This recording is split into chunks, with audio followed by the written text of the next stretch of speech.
Welcome back, gentlefolk and rapscallions of all persuasions.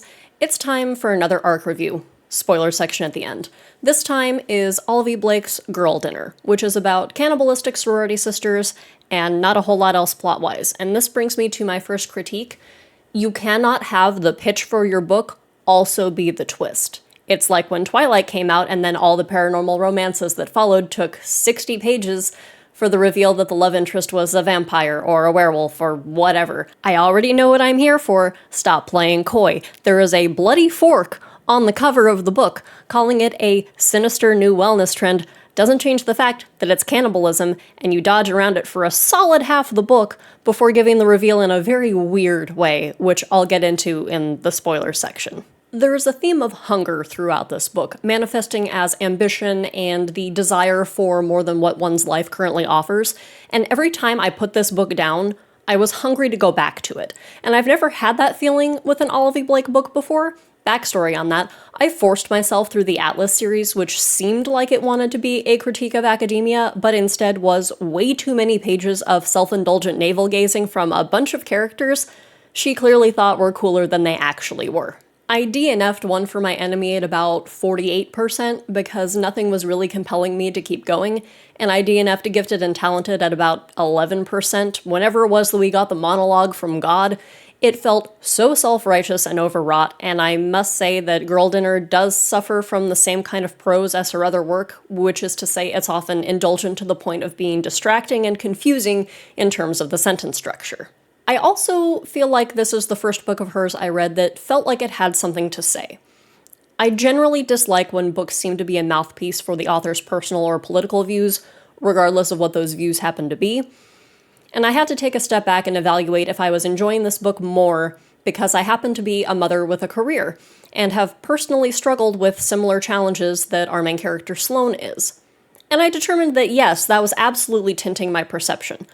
But it was also an inherent part of the story, like the commentary on power systems in R.F. Kuang's Babel, and why people within those systems prop them up even when it means excluding people like themselves. The subject matter of this book and the inherent contradictions of all the expectations placed on women in modern American society invites thoughtful discourse, and at least the first half of the book seemed to be putting in the effort for that, because it showcases various characters and how they have approached the idea and the ideal of womanhood. Our two main characters are Sloane and Nina. Sloane is an adjunct professor who gave up a tenure-track position at a small college to follow her husband Max to his new posting at a more prestigious university, and she's struggling with being away from her 18-month-old child for the first time, and befriends Alex outside the daycare.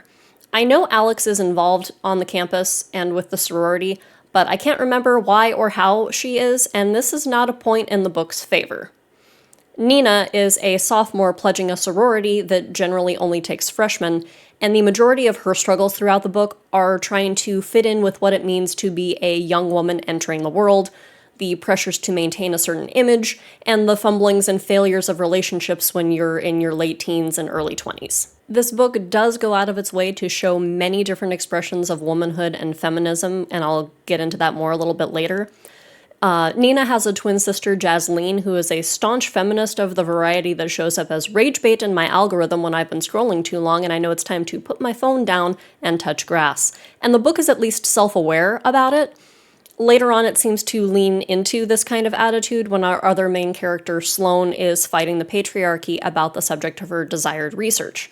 Because while in our real world, the sociological impact of tradwife content seems like absolutely a thing that would get published right now, the dean doesn't want Sloane to pursue it. No small part of the reason I stopped One for My Enemy is that in that book, every single male character was absolute trash, except for the main love interest, which ironically seems to be the male version of the Madonna and whore dichotomy that's often referenced throughout Girl Dinner. I have noticed a pattern of entirely despicable men in Blake's work, and yet I read the acknowledgments where she fiercely and adoringly thanks her husband for being in her life and giving her support, and it makes me sit there and go, honey, are you okay? Do you think you found the only good man in the world? Who hurt you? Because men and women are not monoliths and contain multitudes, and while that seems like something she is exploring for femininity, specifically in Girl Dinner, she also doesn't apply the same complexity and nuance to men in her stories. I also find stories with a central theme of men as the oppressor, women as the oppressed in institutions in modern America very tiresome, for the same reason that I find YA romances tiresome when they are set in modern high schools with the cliques of popular kids and outcasts and the ostracization, and how there's exactly one dude who is the hottest guy in school, and it's because I can't relate to it. And before y'all come at me, I am absolutely not saying that class and gender dynamics don't exist. I am saying that I have been lucky or privileged enough not to experience it. My high school had 2,000 kids. For one of them to be the hottest was statistically impossible, except maybe that guy who was a senior when I was a freshman who looked like Draco Malfoy come to life. Anyway, the closest we had to outcasts were the handful of kids who holed up in one of the history classrooms at every break to play the GameCube. I have also not been in the trenches of academia or law or any other deeply traditional institution, and maybe that's why personal experience of gendered power dynamics in the workplace has escaped me. But also, the majority of my bosses have been women, and even when they were men, I never had the experience of being dismissed or unheard. I relate to Sloane's struggles as a working mother, but not to the proverbial glass ceiling. In this broad tapestry of expressions of womanhood, another of the characters is a tradwife content creator, and when her success is talked about, there was something along the lines of, maybe women don't want to girl boss and have it all, maybe they just want one thing with the volume turned all the way up. And that leads to a bit of commentary on how feminism is supposed to be that you're a woman, you can do whatever you want. But in reality, what sometimes happens when a woman chooses to be a homemaker is she gets treated like, okay, you can do whatever you want, but not like that. You're supposed to have our view. They also address the audience for that content, and I feel like it's a trap young impressionable women fall into of, wow, I wish I didn't have a full-time job and still have to cook and clean, I could just do that all day. But tradwife content creators have a full-time job. It's content creation. They are multitasking by filming the household labor and earning an income from it, meaning their household doesn't have the same financial sacrifices as one that has one income and one full-time homemaker, and that's talked about, and I appreciated the attention on that. In the back half of the book is where things started to fall apart because, like I said before, you can't have your book's pitch also be the twist. And because the cannibalism isn't introduced until so late, it feels like this book was trying to be two different things and didn't land both of them well. Is this a dissertation on feminism, or is it body horror? Mostly the former, and the introduction of the latter didn't really add anything to the overall story, except for one thing I'll talk about in the spoiler section. By the time we hit the end, there is a chapter break every couple of pages, and it seems like maybe this was done to increase the sense of urgency, but what it feels like to me is when I run out of ideas on a manuscript and I type "and then everyone died," the end, so at least I have a first draft where I can do revisions because I have to trick my lizard brain into being mad at my high-functioning brain and say, no, the story can't end like that, and then I, fix stuff. This just ends, and it felt like, yeah, that was a conclusion, but it could have been better if it hadn't been written, edited, and published in such a tight timeline. Editing is important, people.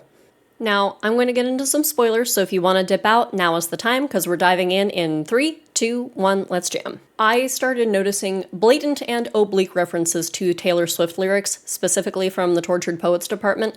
I know I'm not supposed to quote things from an uncorrected arc. It's something I noticed. I'm sure there were more scattered throughout the book that I didn't pick up on until 3 or 4 happened pretty close together. And make no mistake, this book is very much of the times we are living in right now. The amount of slang used in this story will absolutely date it to the year it was written. In this case, 2024 or 25, because it has lyrics in it from the Tortured Poets department, which came out last October, so it was written at least during or after that.